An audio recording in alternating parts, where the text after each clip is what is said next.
So strategically, we start from two things that are nothing to do with cyber.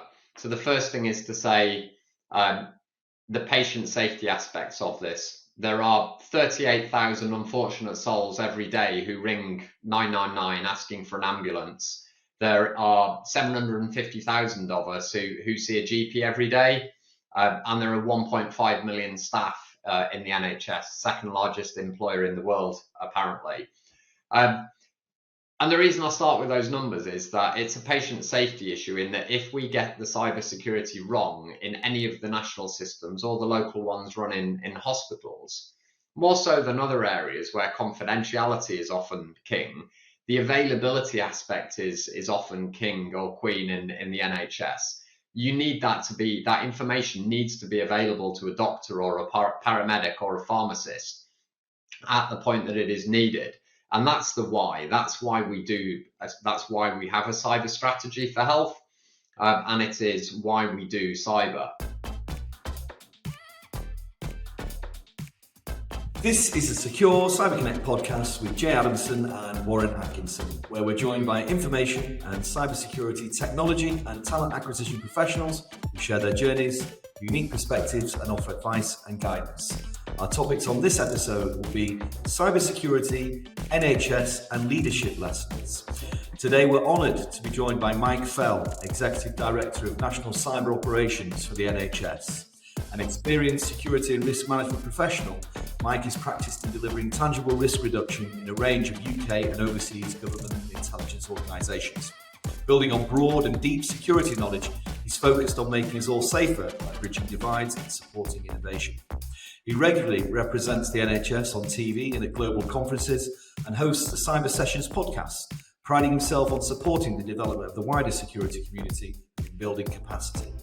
Mike has supported development of the government security profession, brokered international security regulation, automatic exchange of information, along with the OECD in order to prevent internationally corrupt financial flows through data sharing, and championed the introduction of cyber apprentices, along with leading the teams in protecting over 600 billion of revenue and the NHS in England from cyber attacks, along with partnering with the industry to shape innovative technical solutions to UK and international problems such as SMS scams. Mike's also a trusted advisor on security matters across government, with strong networks across the industry, civil service and national security community. He's widely recognised in making the UK and beyond a safer place to be online. In his spare time, he also volunteers in helping to build out cyber capacity and norms internationally. Mike, quite the resume. Welcome to the Secure CyberConnect podcast, and thank you so much for joining us. Yeah, thank you very much. I was expecting you to walk in with a little red book then. I was starting to, when you were summarising all of that together in one place, but I thank you for a whistle-stop tour through my career. So, Mike, we always kick things off with what's brought you here today. Really, I suppose, just give us a very brief, high-level overview of what we're going to be discussing today. Yeah, so I think it's just a great opportunity to share some of the experiences that have shaped my views around security.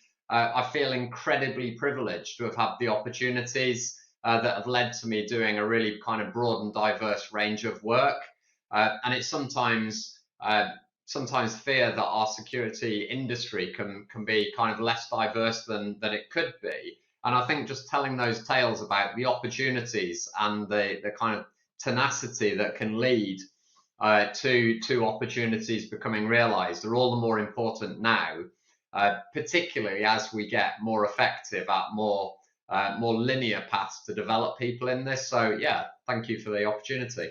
One of the questions we always ask our guests is for you to kick things off by sharing something with us that you may be proud of or excited about, maybe just want to shine a light on, that wouldn't typically be featured on your LinkedIn profile, for example.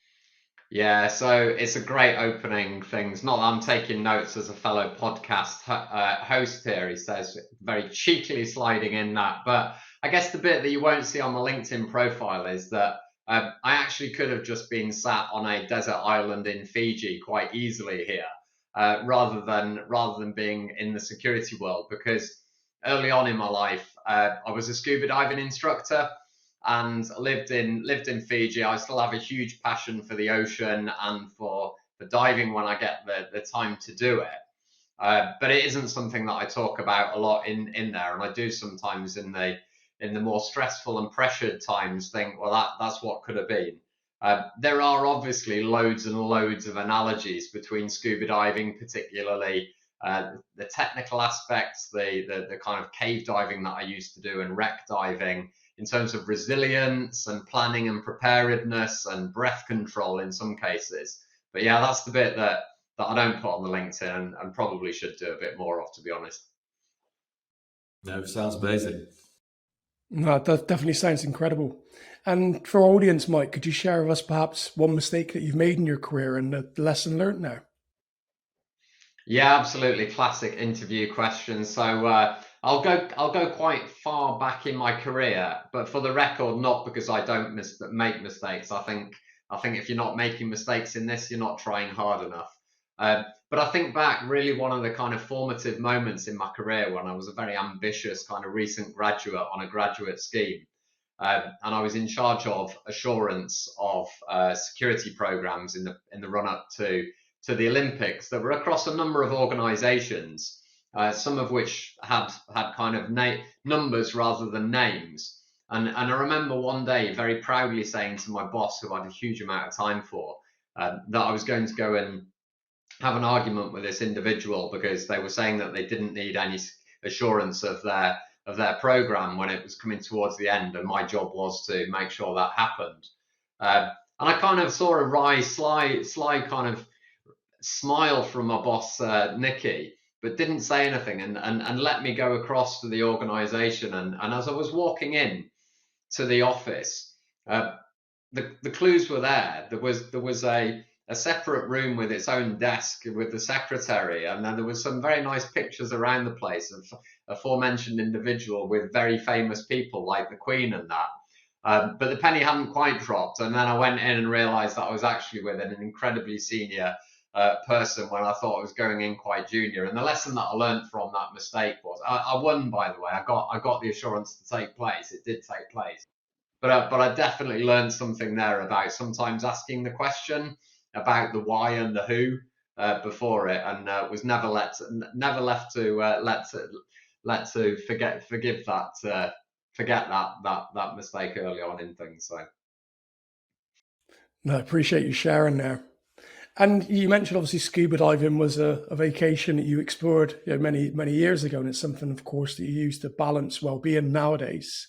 But something that really stood out when we spoke in the past, the fact that you had an earlier career in geography. We've seen individuals step into the cybersecurity remit, taking various different career paths. But geography itself is certainly a strange one. I hold it A level, but nothing higher. So what inspired that shift from geography into cyber, Mike? yeah, so it's I guess it's certainly a degree that one learns resilience in, because I remember 3 years of all of my mates basically telling me that I was doing a degree in colouring in, which was formative of that resilience piece, which I think is a trait that one needs in this profession to a large degree. I guess geography ultimately is defined as it's not being able to tell people what the capital of a certain capital city of a country is.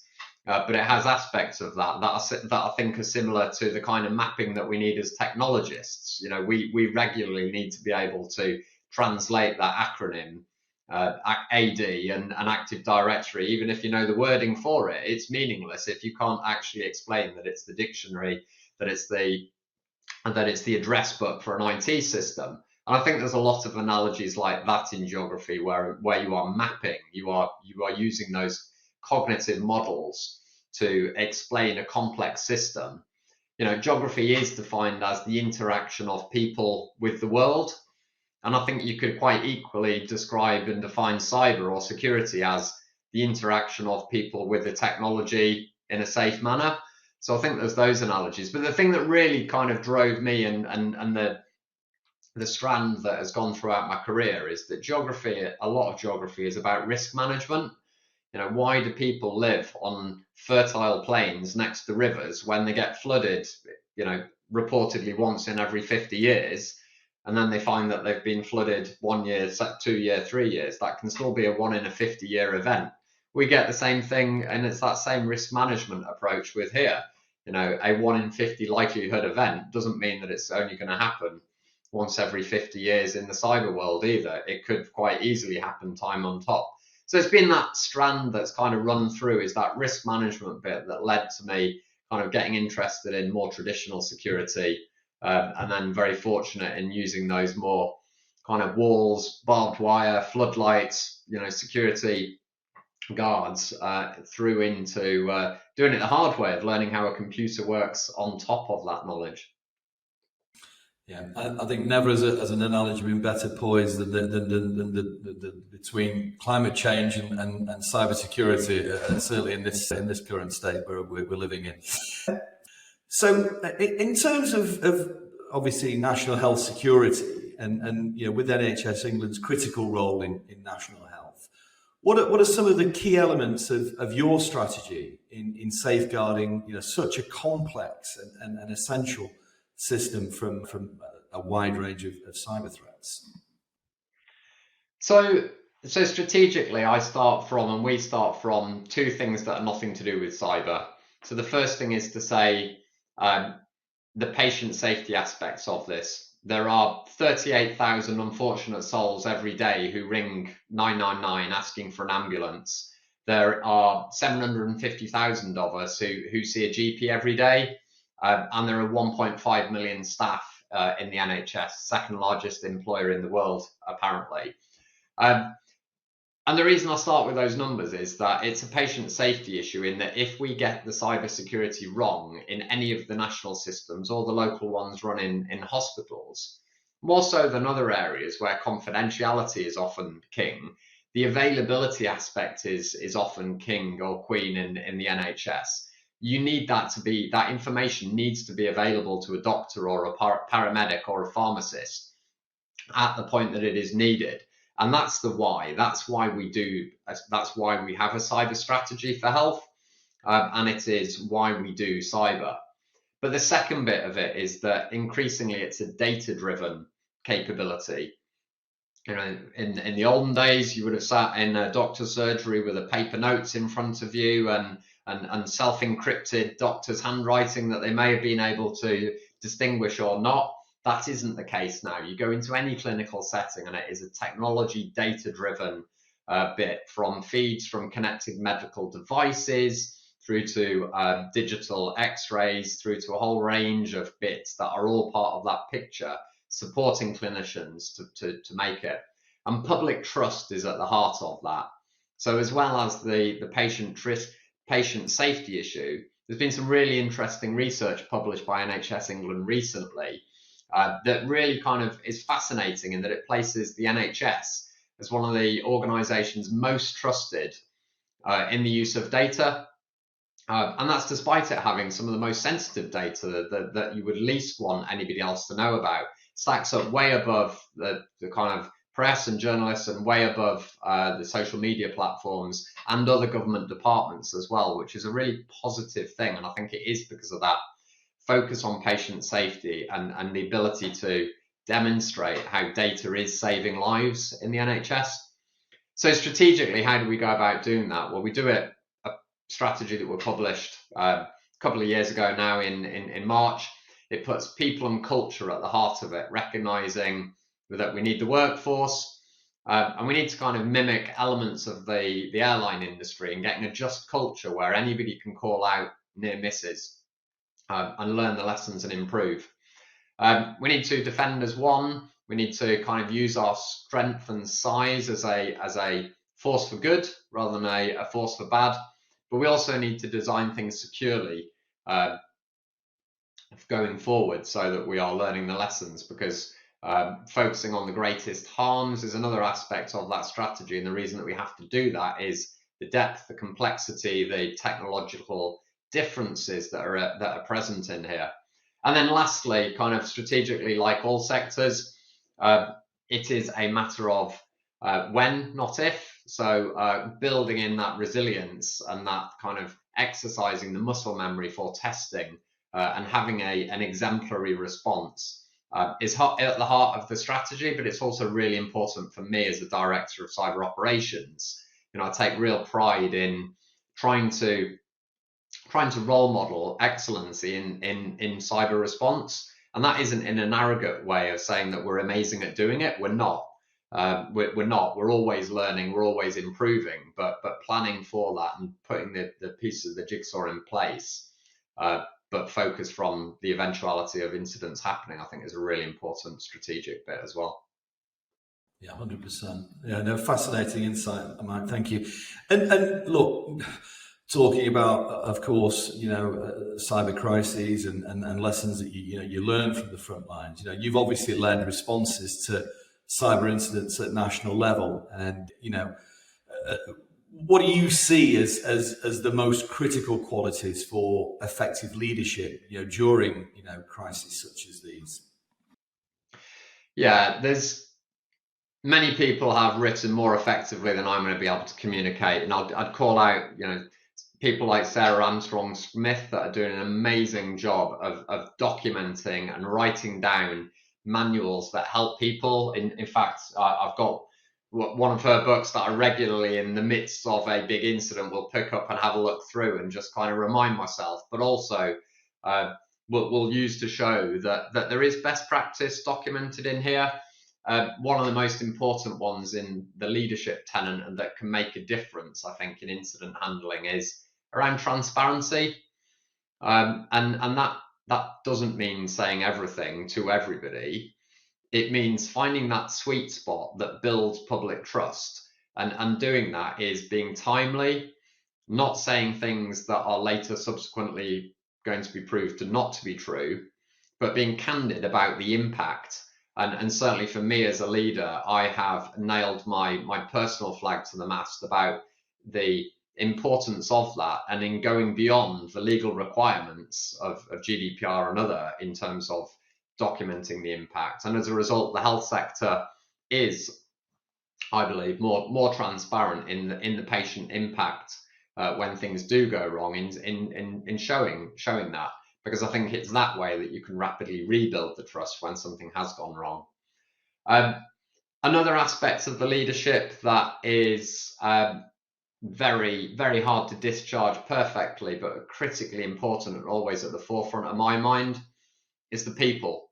It's the pastoral element. It is the recognition that, particularly in what is effectively a managed service relationship in my role, where I'm engaging with organizations that I'm not responsible for, I will quite often be having the first conversation with somebody in the worst day of their life. They will probably be thinking that they're, worried about not being able to pay their mortgage, in some cases not being able to pay the kids' private education fees, and just they will be having the worst day. And actually, the leadership here is all about really kind of recognizing that pastoral element that goes through in a professional duty, but just by rapidly building rapport, giving assurances that this isn't our first rodeo. It might be the worst day of their life, but we've seen this stuff before, and then working through. And that's at a strategic level, all the way up from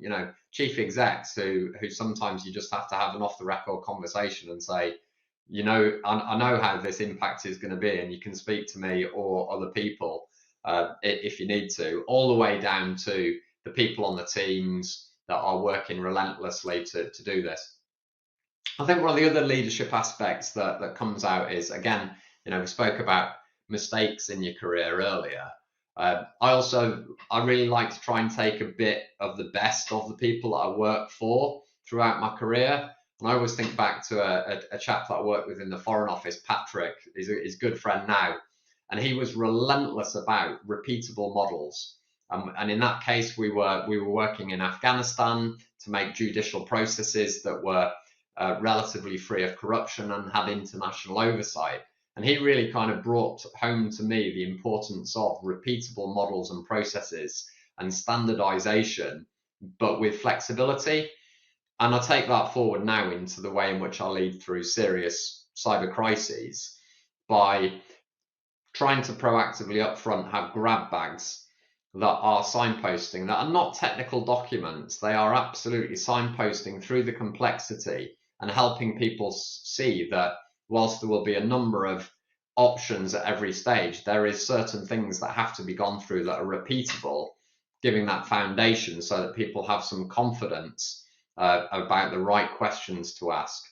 But it's it's a hugely fascinating area, the different leadership styles that can be and that one sees being used in these bits. For me, that person-centric bit is critical. The technology, the technical aspects are important, but they are easy to replicate. You can never rebuild the people. Most definitely.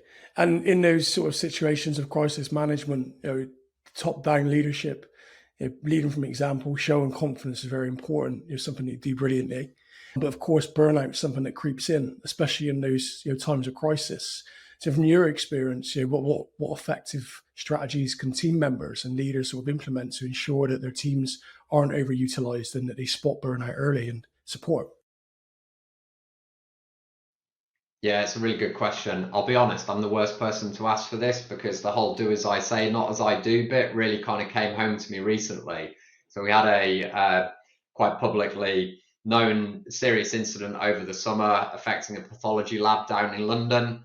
I was leading through that. It was a classic ransomware incident where there was the immediate incident followed by a period of pause where there was work going on but no engagement with any threat actor, and then unfortunately on the back of a journalist getting in touch with the ransomware group, there was then the inevitable deadline set and ransom set and that. So it was a really intense period there after about kind of 2 weeks of work already. The gold command was set up. We had the chief execs. We had all of that kind of top level bit, and it was inevitably 10 o'clock at night. And I fell into the trap of just being on every call, despite telling and putting in the breaks for my people, resting people, and that every call for kind of 36 hours strong. And I eventually got 10 minutes when the kids came home. I've got a kind of 2 young girls, and they were sitting down watching a classic that I was not aware of called University Academy.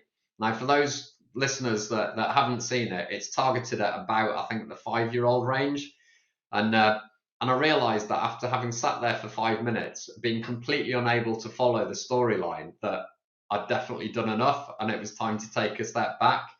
And I use that as an example where, like, you can say the right things, you can lead in the right way, but it's got to start with yourself. And I share that as an example of actually doing it wrong and how hard this can be to get right. I mean, I think the things that you take away from that, is having a bit of story that you can share with people in peacetime to actually like show that nobody is perfect in this territory, and then hopefully give people the freedom, the autonomy to do that. But it's a really tricky bit because people thrive in the adrenaline of the incidents, and it can be really hard to tell people to step away.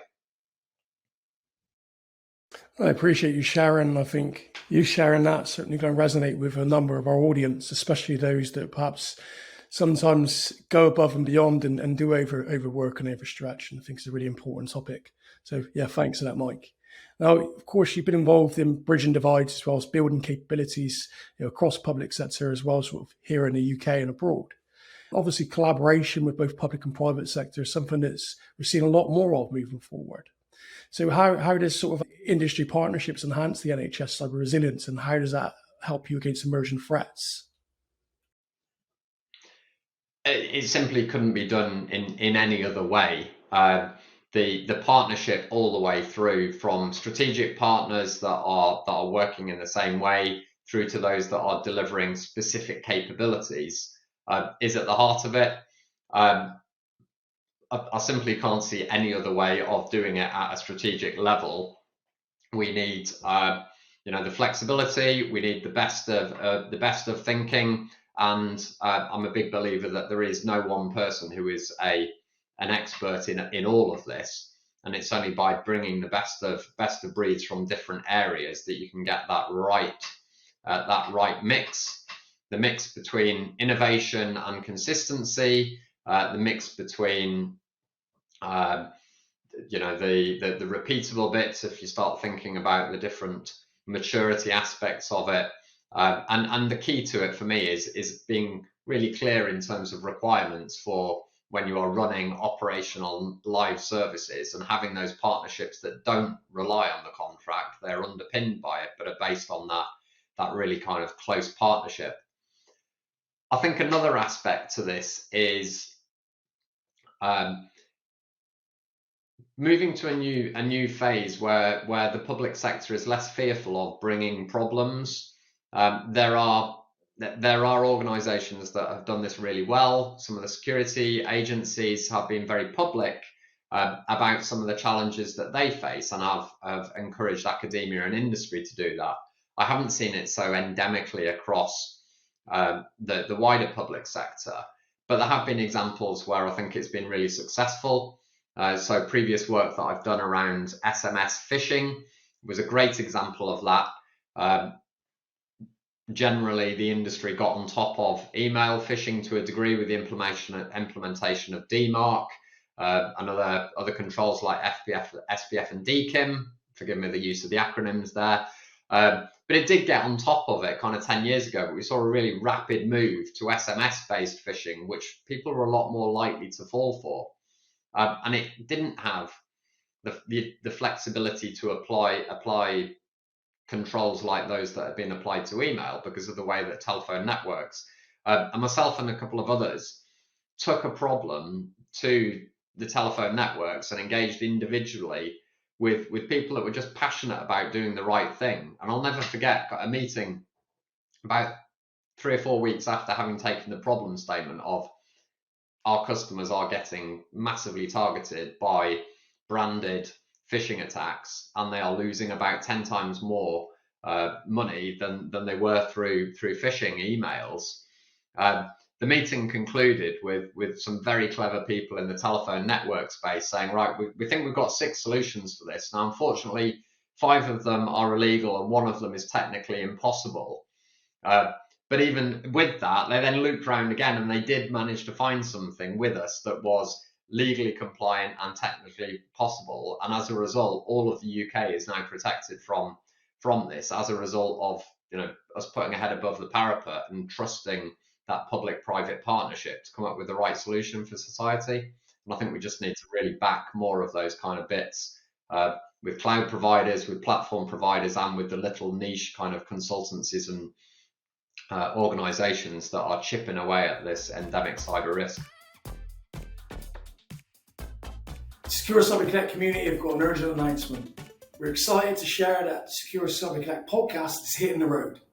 In partnership with some of the leading cyber and tech events in Europe, we're recording a series of exclusive pre-event special edition episodes featuring speakers, innovators and leaders driving real change in the industry. And that's not all. We'll be on site hosting live interviews with senior security and technology leaders and speaking directly with attendees to capture their insights and voices.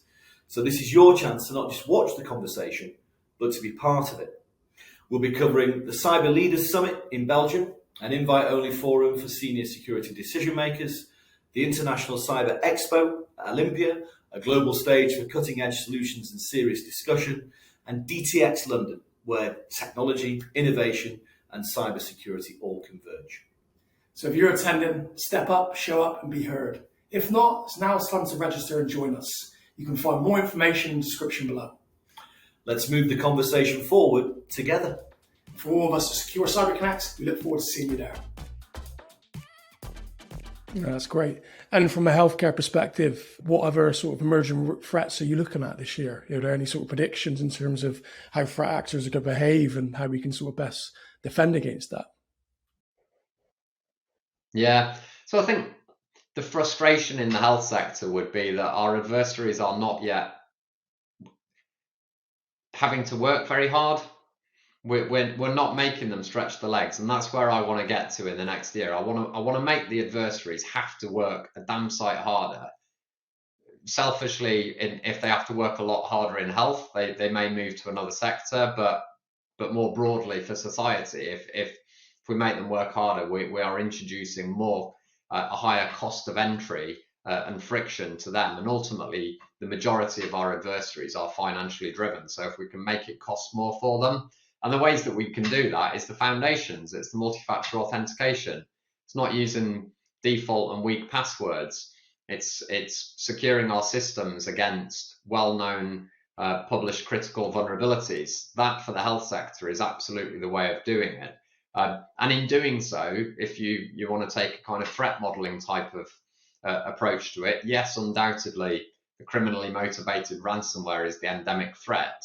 But even as you move through that spectrum up to the most capable, competent nation-state adversaries, the same things hold true. That if we can be forcing all adversaries to have to work harder, even at the more competent end of things, they're going to have to actually use things that brings more cost to them in exposing their tradecraft. Things that we've seen, with Russia in Ukraine, they have been forced to show their hands about Russian technical capability in the offensive cyber market, because Ukraine has been very well supported and just amazingly successful at raising that bar and hardening the systems and making people work harder for it. Have you been encouraged by the increase, sort of in terms of all staff within the NHS in your time there, Mike? Have you been encouraged by the increased awareness of cybersecurity across the board? Undoubtedly, it is now. It is absolutely a board issue. There's not a board or an executive that I've engaged with that doesn't understand what a risk this is providing to, in the health sector, patient safety and to organisational success. That doesn't always mean that it translates into them understanding and knowing what they have to do. And like many in this space, we can fall into the trap of making it incredibly complex, because it is complex, and we can't just pretend that it's not complex and think that that's going to answer the question, but we can simplify things down. And in the health sector, our framework that we use is something called the Data Security Protection Toolkit. It is a bespoke, but it's a standardized framework of the nature of NIST or ISO 27000 on any of the ones that you'd be familiar with. It has 160 different attestations that we are asking chief execs of hospitals to sign off against. Now, that's a huge scale of things, and there's definitely something there about using those frameworks more effectively, and we are aligning it to the cyber assessment framework, which has 4+1 kind of key areas in there, which then allows more of a focus and allows conversations about, we want you to do all of these things, but the key things you want to focus on are patching your critical vulnerabilities, your multi-factor authentication, and allowing that, because actually the NCSC are on record as saying that 60% of their incidents that they're dealing with would have been prevented or not have happened in the same way if MFA had been in place. So let's focus on that before we then move on to all of the other slightly more complex bits that we need other people to be dealing with. But then also the other end of that is the 1.5 million NHS staff working in massively pressured operational environments in many cases. But again, some really powerful stories from the front line about what can be done. And I always take away from that, trying to take that clinical focus and go, actually, like, what is the right solution? Asking a doctor in an ER room to whip the phone out to do an MFA kind of thing that's bouncing a number from a computer is arguably not the right outcome that we're looking for here. But we need to provoke that thinking about, well, how can we get the same outcome through other means, whether it be, network level controls like 802.1x and that. So, yeah. We've seen a lot of lessons learned from sort of our counterparts across the seas as well, in the US and even as far reaching as Australia, for instance. And I know you've worked extensively in building cyber capabilities internationally. So, Mike, could you share with us perhaps some of the key challenges and benefits of collaboration when it comes to collaborating with international partners, perhaps?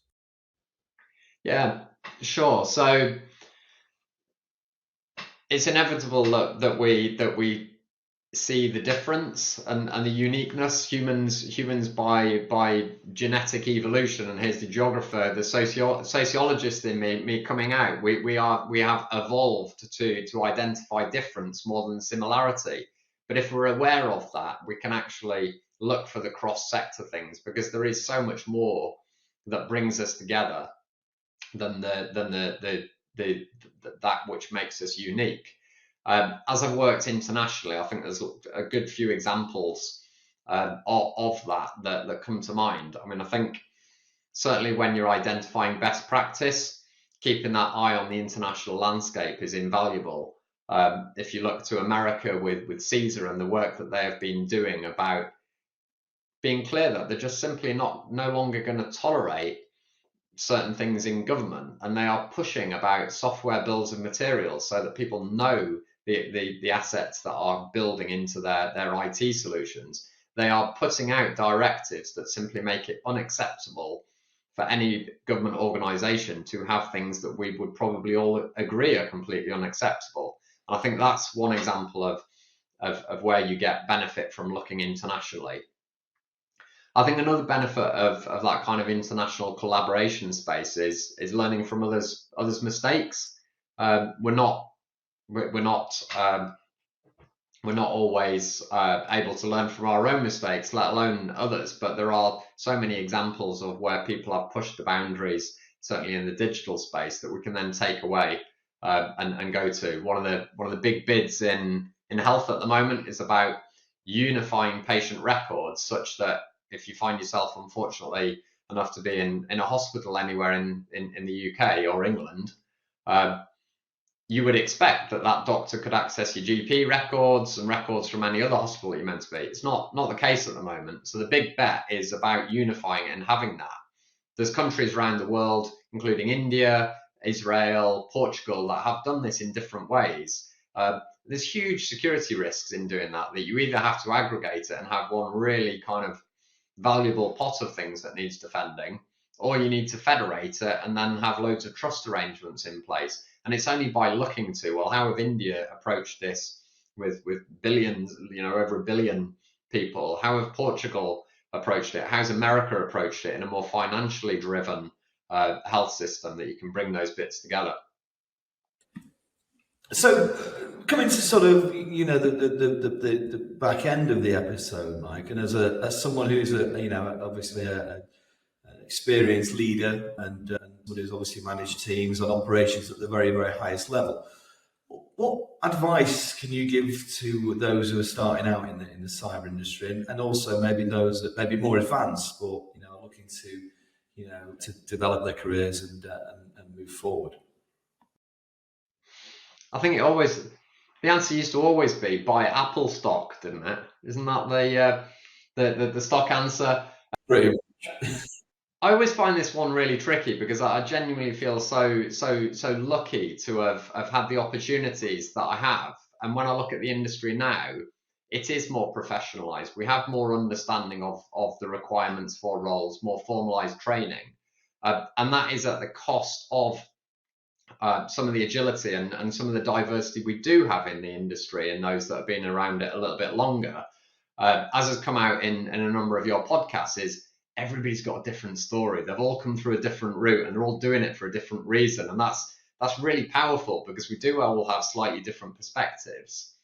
But it does also mean that it's a little bit like doing accountancy without there being any accounting rules. And I think that standardization is really important for our credibility, so that we are giving consistent advice based on evidence. I think when I start to then look about what that means in terms of advice, two things. Don't be afraid of just asking. I am a firm believer that I've never had all of the requirements that have been in a job spec that I've applied for. And I've been incredibly fortunate at working for some amazing leaders who have taken a bit of a punt. And in all the interviewing that I do, we very, very rarely meet somebody that is meeting all the requirements. So that to me says, take a punt. If you think that you've got 80% of what's needed, take a punt and do it. I think the reciprocal of that is for those that are leading, the advice to be, we cannot let perfection be the enemy of good enough here. And too often we see the moon on a stick level of requirements for things that is just not a reality. And aptitude beats experience, the qualifications every single time. So I think those two bits of advice are kind of around the same bit there, about take the opportunities, never cease being curious, but also let's not let perfection be the enemy of good enough. No, it's a great phrase, and could not agree with you more on certainly the wild expectations sometimes that organisations have in terms of their selection process. I think character traits are often overlooked and shouldn't be. And Mike, would you give us your sort of brutally honest opinion, perhaps share with us 2 pros to working in cyber and 2 cons to working in cybersecurity? Yeah, absolutely. So it is an amazing place to work. You are never going to be bored. You are never going to be bored working in this industry.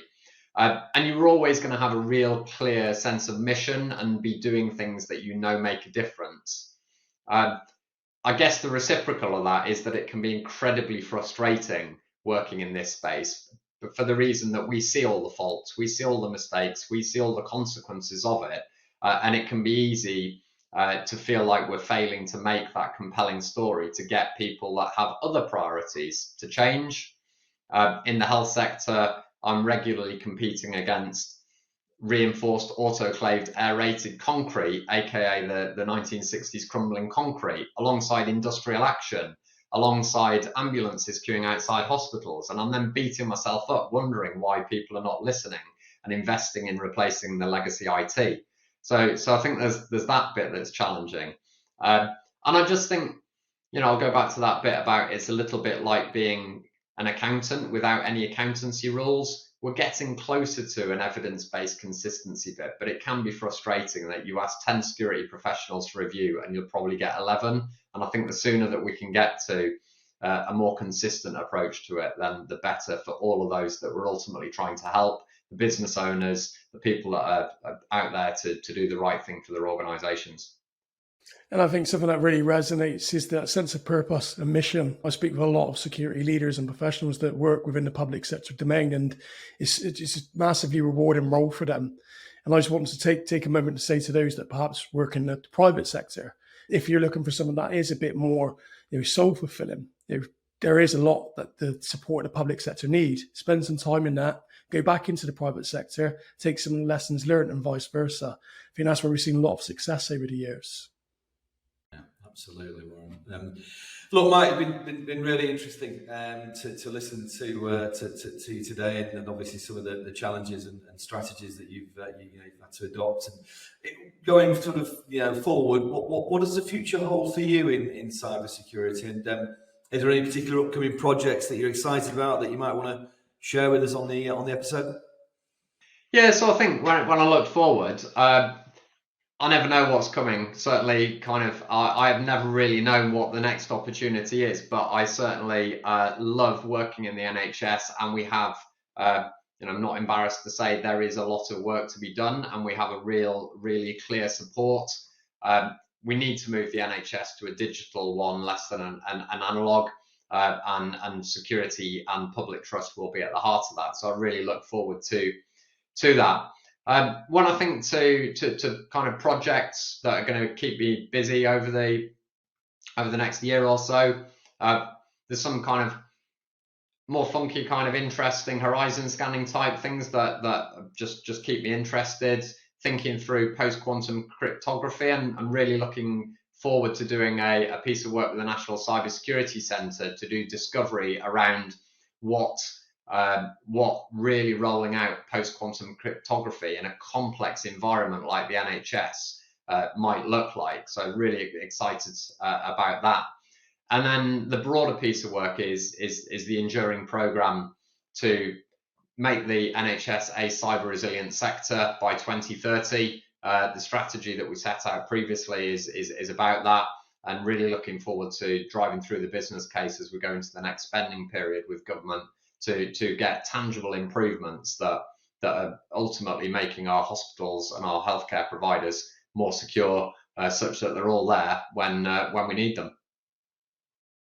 Excellent. Yeah. And for people who want to maybe pursue a career in cyber within the NHS, any sort of insight into what kind of roles and growth opportunities are available, and maybe where any of our listeners might be able to find more information out about this? The NHS is a very large microcosm of the wider sector, really. The whole breadth of roles that are needed for security are here. We have people who are specialists in physical security, personnel security. I've got an amazing team of folk that are doing awareness. We've got serious crisis incident managers, all the way down to cyber engineers that are building the national tooling that we use, giving advice to the new programs coming through. So there is that full spectrum of things. As in many organizations, it's those kind of working in IT that then have the passion for security that are typically kind of one route in for things. But a little bit like we've spoken to earlier about the geography example as well, it's quite often the aptitude and the interest that allow people in at the right opportunity for some of the kind of more niche roles, the training and awareness kind of things where communications professionals are there. The NHS is constantly recruiting, and the NHS website demonstrates those. There are a whole range of roles all across England in different hospitals. Increasingly, IT teams are having cyber specialists with apprentice schemes coming into those, as well as the kind of graduate ones and that. So keep your eyes peeled. It's the opportunistic one. Don't let the sense that somebody might be looking for perfection ever stop you from applying for one of those roles. Wise words. So look, if you want to continue staying connected and want to hear more from Mike, we're big fans of the NHS England Transformation podcast. So if you want to hear more from Mike and his team, we certainly encourage you to subscribe on SoundCloud and Spotify with regards to that. We'd obviously like to say a huge thank you, Mike. Great episode. The community and all our listeners will have undoubtedly found a lot of value in today's session. If anyone wants to continue the discussion and for more sustained engagement, we invite you as always to join the community. We offer a range of solutions for both tech and security professionals at no cost. And as always, this includes expansive community access, mutual mentoring, online networking, exclusive interviews, podcasts such as this, live panel discussions and masterclasses. So to learn more and gain access to the secure CyberConnect community and any of our initiatives, please visit www.secure-recruitment.com/cyber-connect/.